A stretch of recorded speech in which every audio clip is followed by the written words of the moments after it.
श्री सत्यनारायण व्रत कथा प्रारंभ। सामग्री एवं पूजन विधि।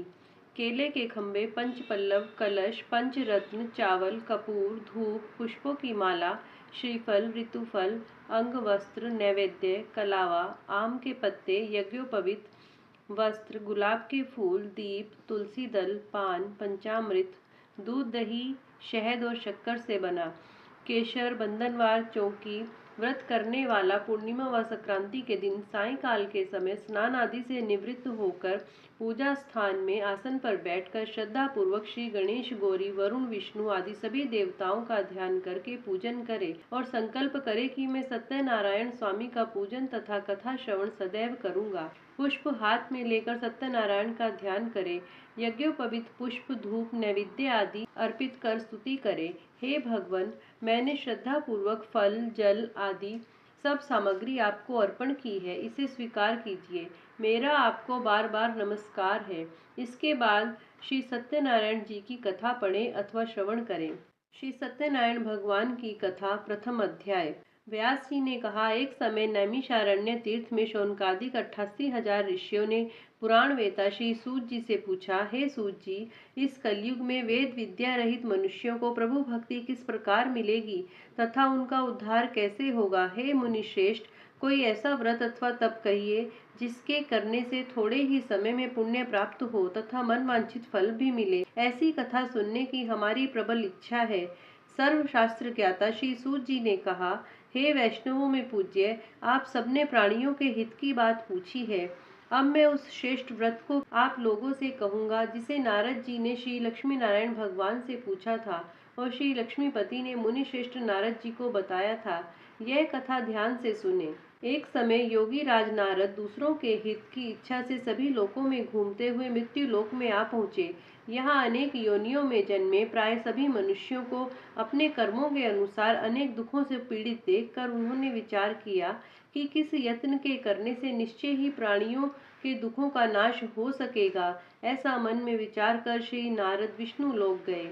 वहाँ श्वेत वर्ण और 4 भुजाओं वाले देवों के ईश भगवान नारायण को, जिनके हाथों में शंख, चक्र, गदा और पद्म थे तथा वरमाला पहने हुए थे, देखकर स्तुति करने लगे।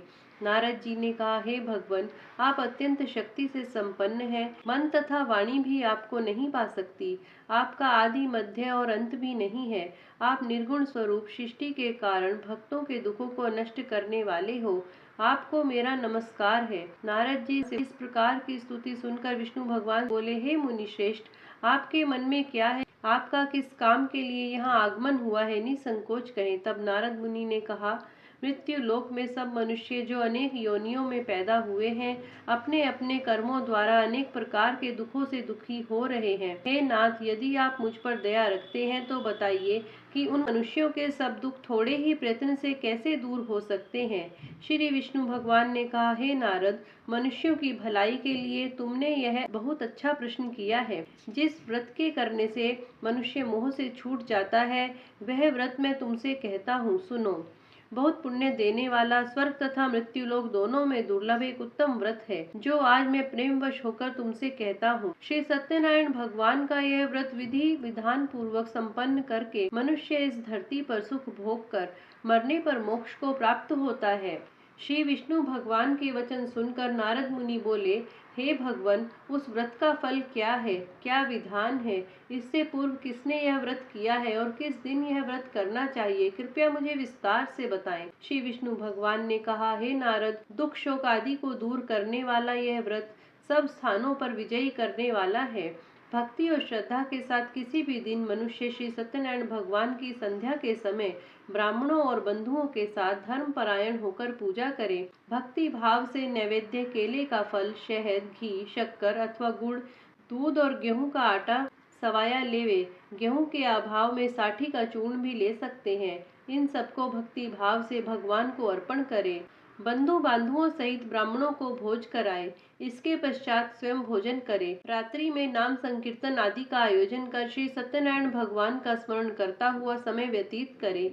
इस तरह जो मनुष्य व्रत करेंगे, उनका मनोरथ निश्चय ही पूर्ण होगा। हे भक्तराज, तुमसे तो विकराल कली काल के कर्म छिपे नहीं हैं। खान पान और आचार विचार को चाहते हुए भी पवित्रता न रख पाने के कारण, क्योंकि जीव मेरा नाम स्मरण करके ही अपना लोक परलोक संवार सकेंगे, इसलिए विशेष रूप से कली काल में मृत्यु लोक में यही एक लघु और आसान उपाय है, जिससे अल्प समय और अल्प धन में प्रत्येक जीव को महान पुण्य प्राप्त हो सकता है। इति श्री सत्यनारायण व्रत कथा प्रथम अध्याय संपूर्ण। बोलो श्री सत्यनारायण भगवान की जय। श्रीमन्नारायण नारायण हरि हरि, जय जय नारायण नारायण हरि हरि। तेरी लीला सबसे प्यारी प्यारी, हरि हरि, जय जय नारायण नारायण हरि हरि। लक्ष्मी नारायण नारायण हरि हरि।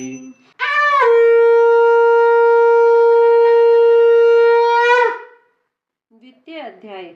सूत जी ने कहा, हे ऋषियों, जिन्होंने पहले समय में इस व्रत को किया है उनका इतिहास कहता हूँ, आप सब ध्यान से सुने। सुंदर काशीपुरी नगरी में एक अत्यंत निर्धन ब्राह्मण रहता था। वह ब्राह्मण भूख और प्यास से बेचैन होकर नित्य पृथ्वी पर घूमता था। ब्राह्मणों से प्रेम करने वाले श्री विष्णु भगवान ने ब्राह्मण को दुखी देखकर एक दिन बूढ़े ब्राह्मण का रूप धारण कर निर्धन ब्राह्मण के पास जाकर आदर के साथ पूछा, हे विप्र, तुम नित्य ही दुखी होकर पृथ्वी पर क्यों घूमते हो?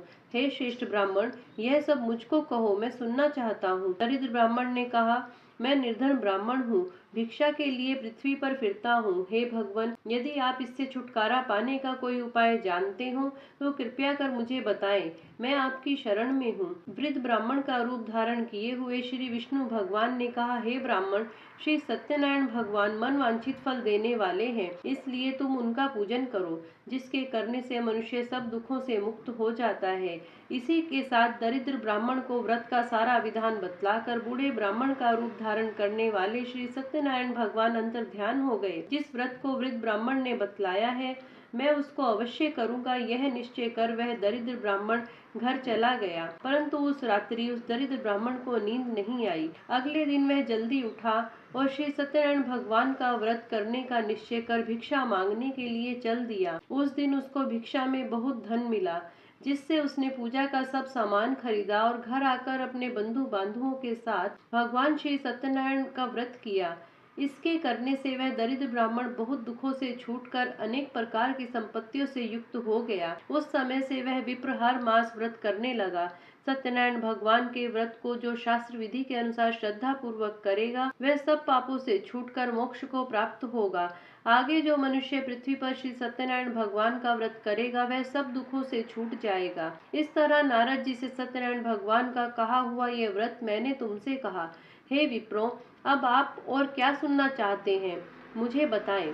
ऋषियों ने कहा, हे मुनीश्वर, संसार में इस विप्र से सुनकर किस किसने इस व्रत को किया, हम सब सुनना चाहते हैं। इसके लिए हमारे मन में श्रद्धा है। श्री सूत जी ने कहा, हे मुनियों, जिस जिस प्राणी ने इस व्रत को किया है उन सबकी कथा सुनो। एक समय एक ब्राह्मण धन और ऐश्वर्य के अनुसार बंधु बांधवों के साथ अपने घर पर व्रत कर रहा था। उसी समय एक लकड़ी बेचने वाला बूढ़ा व्यक्ति वहां आया। उसने सिर पर रखा लकड़ियों का गट्ठर बाहर रख दिया और विप्र के मकान में चला गया। प्यास से दुखी लकड़हारे ने विप्र को व्रत करते देखा। वह प्यास को भूल गया। उसने विप्र को नमस्कार किया और पूछा, हे विप्र, आप यह किसका पूजन कर रहे हैं? इस व्रत को करने से क्या फल मिलता है, कृपया करके मुझे बताएं। ब्राह्मण ने कहा, सब मनोकामनाओं को पूरा करने वाला यह श्री सत्यनारायण भगवान का व्रत है। इनकी ही कृपा से मेरे यहाँ धन धान्य आदि की वृद्धि हुई है। विप्र से इस व्रत के बारे में जानकर वह लक्कड़हारा बहुत प्रसन्न हुआ। भगवान का चरणामृत ले और भोजन करने के बाद वह अपने घर को चला गया। अगले दिन लक्कड़हारे ने अपने मन में संकल्प किया कि आज गांव में लकड़ी बेचने से जो धन मिलेगा, उसी से भगवान सत्यनारायण का उत्तम व्रत करूंगा। यह मन में विचार कर वह लक्कड़हारा लकड़ियों का गट्ठर अपने सर पर रखकर जिस नगर में धनवान लोग रहते थे, ऐसे सुंदर नगर में गया। उस दिन उसे उन लकड़ियों का दाम पहले दिनों से चौगुना मिला। तब वह बूढ़ा लक्कड़हारा अति प्रसन्न होकर पके केले, शक्कर, शहद, घी, दूध, दही और गेहूं का चूर्ण इत्यादि श्री सत्यनारायण भगवान के व्रत की सभी सामग्री लेकर अपने घर आ गया। फिर उसने अपने बंधु बांधवों को बुलाकर विधि विधान के साथ भगवान का पूजन और व्रत किया। उस व्रत के प्रभाव से वह बूढ़ा लक्कड़हारा धन, पुत्र आदि से युक्त हुआ और संसार के समस्त सुख भोग कर बैकुंठ को चला गया। इति श्री सत्यनारायण व्रत कथा का द्वितीय अध्याय संपूर्ण। बोलो श्री सत्यनारायण भगवान की जय। श्रीमन नारायण नारायण हरि हरि, जय जय नारायण नारायण हरि हरि। तेरी लीला सबसे प्यारी प्यारी, हरि हरि। जय जय नारायण नारायण हरि हरि, लक्ष्मी नारायण नारायण हरि हरि।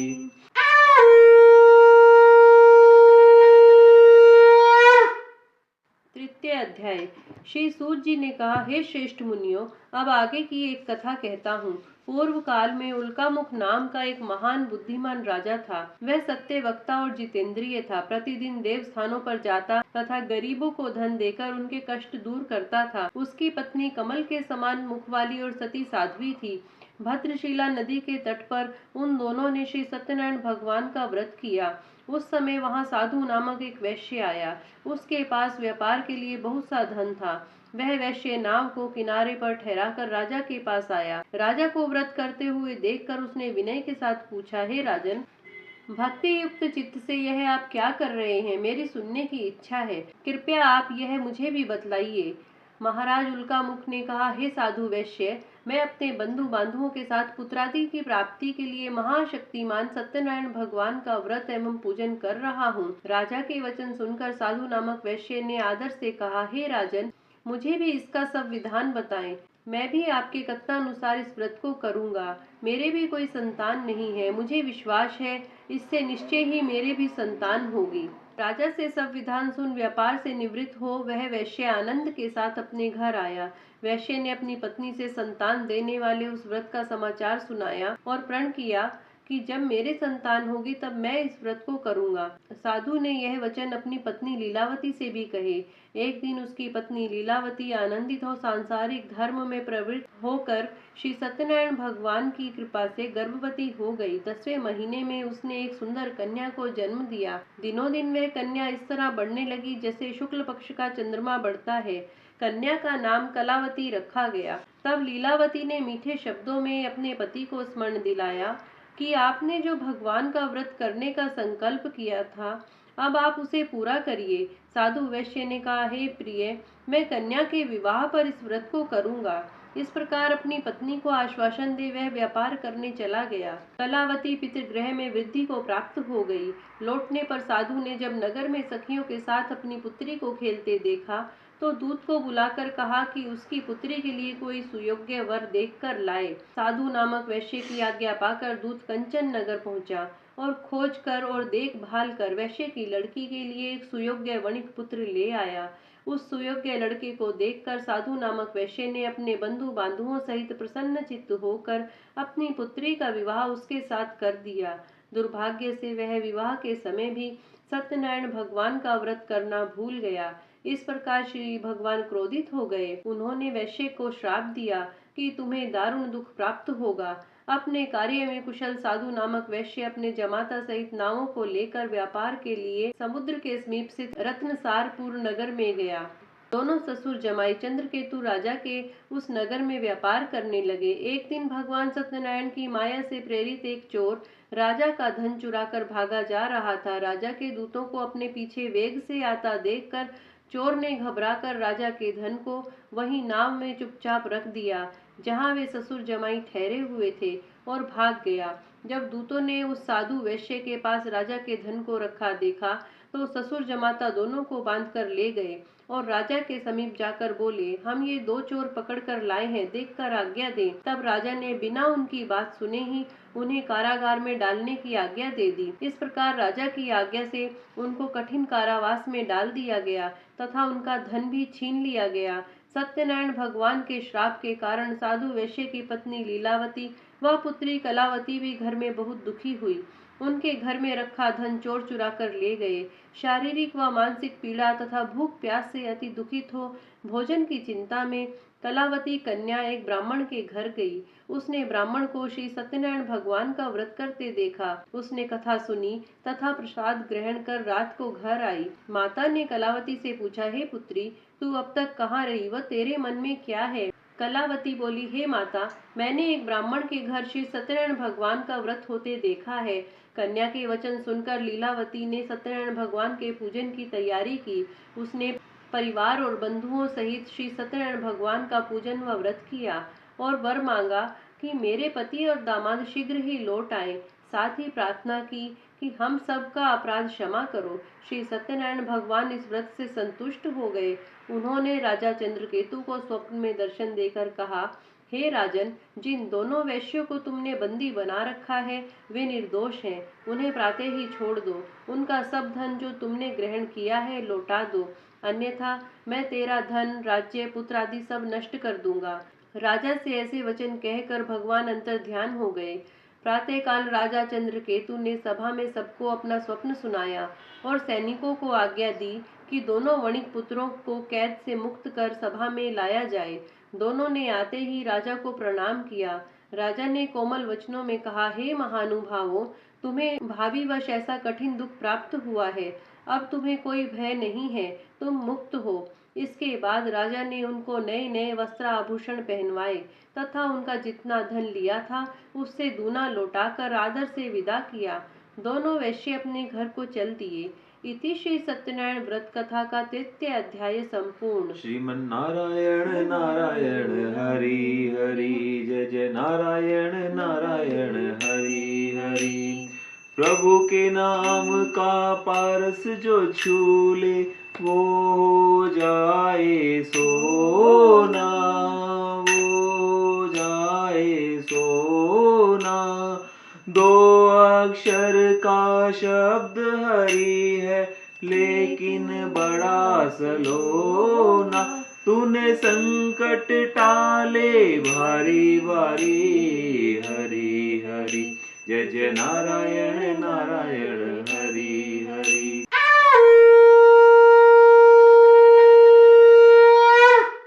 चतुर्थ अध्याय। श्री सूत जी ने आगे कहा, वैश्य ने मंगलाचार करके यात्रा आरंभ की और अपने नगर को चला। उनके थोड़ी दूर आगे बढ़ने पर दंडी वेशधारी श्री सत्यनारायण भगवान ने उनसे पूछा, हे साधु, तेरी नाव में क्या है? अभिमानी वणिक हंसता हुआ बोला, हे दंडी, आप क्यों पूछते हैं? क्या धन लेने की इच्छा है? मेरी नाव में तो बेल के पत्ते भरे हैं। वैश्य का कठोर वचन सुनकर दंडी वेशधारी श्री सत्यनारायण भगवान ने कहा, तुम्हारा वचन सत्य हो। ऐसा कहकर वह वहां से चले गए और कुछ दूर जाकर समुद्र के किनारे बैठ गए। दंडी महाराज के जाने के पश्चात वैश्य ने नित्य क्रिया से निवृत्त होने के बाद नाव को ऊंची उठी देखकर अचंभा किया तथा नाव में बेलपत्ते आदि देखकर मूर्छित हो जमीन पर गिर पड़ा। मूर्छा खुलने पर अत्यंत शोक प्रकट करने लगा। तब उसके जमाता ने कहा, आप शोक न करें, यह दंडी महाराज का श्राप है, अतः उनकी शरण में ही चलना चाहिए, तभी हमारी मनोकामना पूरी होगी। जमाता के वचन सुनकर वह साधु नामक वैश्य साधु महाराज के पास पहुंचा और अत्यंत भक्ति भाव से प्रणाम करके बोला, मैंने जो आपसे असत्य वचन कहे थे उनके लिए मुझे क्षमा करें। ऐसा कहकर महान शोकातुर हो रोने लगा। तब दंडी भगवान बोले, हे वणिक पुत्र, मेरी आज्ञा से बार बार तुझे यह दुख प्राप्त हुआ है। तू मेरी पूजा से विमुख हुआ है। साधु नामक वैश्य ने कहा, हे भगवान, आपकी माया से ब्रह्मा आदि देवता भी आपके रूप को नहीं जान पाते, तब मैं अज्ञानी भला कैसे जान सकता हूँ? आप प्रसन्न होइए, मैं अपनी सामर्थ्य के अनुसार आपकी पूजा करूंगा। मेरी रक्षा करें, पहले के समान मेरी नौका धन से पूर्ण कर दें। उसके भक्ति युक्त वचन सुनकर श्री सत्यनारायण भगवान प्रसन्न हो गए और उसकी इच्छा अनुसार वर देकर अंतर ध्यान हो गए। तब ससुर व जमाता दोनों ने नाव पर आकर देखा कि नाव धन से परिपूर्ण है। फिर वह भगवान श्री सत्यनारायण का पूजन कर साथियों सहित अपने नगर को चले। जब वह अपने नगर के निकट पहुंचा तब उसने एक दूत को अपने घर भेजा। दूत ने साधु नामक वैश्य के घर जाकर उसकी पत्नी को नमस्कार किया और कहा, आपके पति अपने दामाद सहित इस नगर के समीप आ गए हैं। लीलावती और उसकी कन्या कलावती उस समय भगवान का पूजन कर रही थी। दूत का वचन सुनकर साधु की पत्नी ने बड़े हर्ष के साथ सत्यदेव का पूजन पूर्ण किया और अपनी पुत्री से कहा, मैं अपने पति के दर्शन को जाती हूँ, तू कार्य पूर्ण कर शीघ्र आ जाना। परंतु कलावती पूजन एवं प्रसाद छोड़कर अपने पति के दर्शन के लिए चली गई। प्रसाद की अवज्ञा के कारण सत्यदेव रुष्ट हो गए। उसके पति को नाव सहित पानी में डुबा दिया। कलावती अपने पति को ना देखकर रोती हुई जमीन पर गिर पड़ी। नौका को डूबा हुआ तथा कन्या को रोती हुई देख साधु नामक वैश्य दुखित हो बोला, हे प्रभु, मुझसे या मेरे परिवार से जो भूल हुई है उसे क्षमा करें। उसके दीन वचन सुनकर सत्यदेव भगवान प्रसन्न हो गए। आकाशवाणी हुई, हे वैश्य, तेरी कन्या मेरा प्रसाद छोड़कर आई है, इसलिए इसका पति अदृश्य हुआ है। यदि वह घर जाकर प्रसाद खाकर लौटे तो इसे इसका पति अवश्य मिलेगा। आकाशवाणी सुनकर कलावती ने घर पहुंचकर प्रसाद खाया और फिर आकर अपने पति के दर्शन किए। तत्पश्चात साधु वैश्य ने वहीं बंधु बांधुओं सहित सत्यदेव का विधि पूर्वक पूजन किया। वह इस लोक का सुख भोग कर अंत में स्वर्ग लोक को गया। इति श्री सत्यनारायण व्रत कथा चतुर्थ अध्याय संपूर्ण। श्रीमन्नारायण नारायण हरि हरि, जय जय नारायण नारायण हरि हरि। अलख निरंजन भव भय भंजन, जन मन रंजन दाता, जन मन रंजन दाता। हमें शरण दे अपने चरण में, कर निर्भय जगत्राता, कर निर्भय जगत्राता। तूने लाखों की नैया तारी तारी, हरि हरि। जय जय नारायण नारायण हरि हरि, सत्य नारायण नारायण हरि हरि।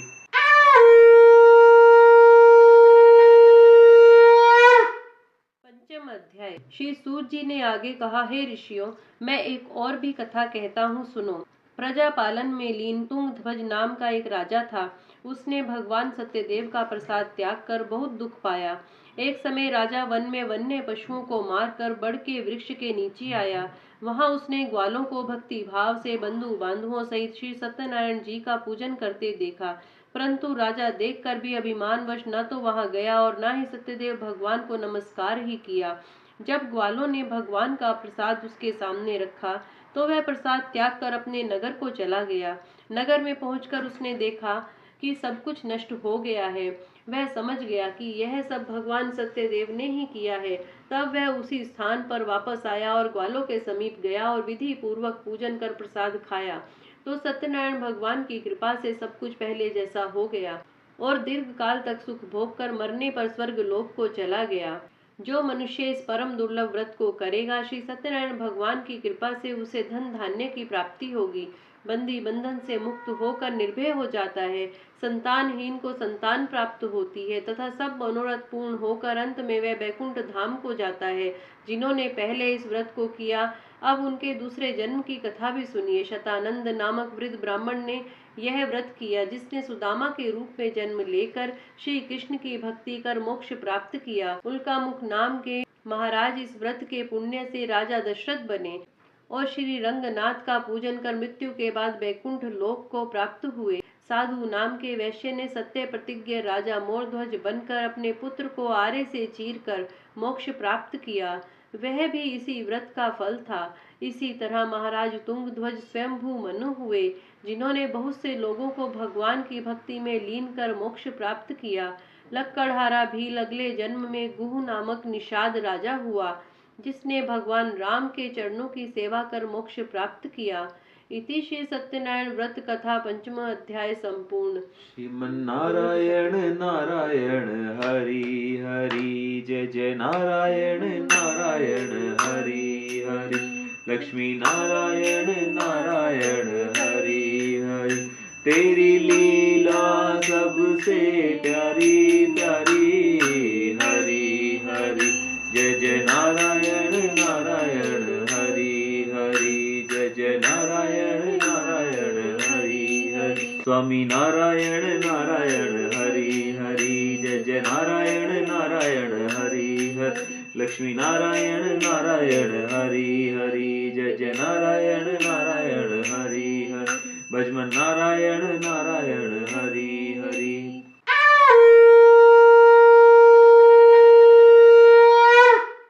बोलिए सत्यनारायण भगवान की जय।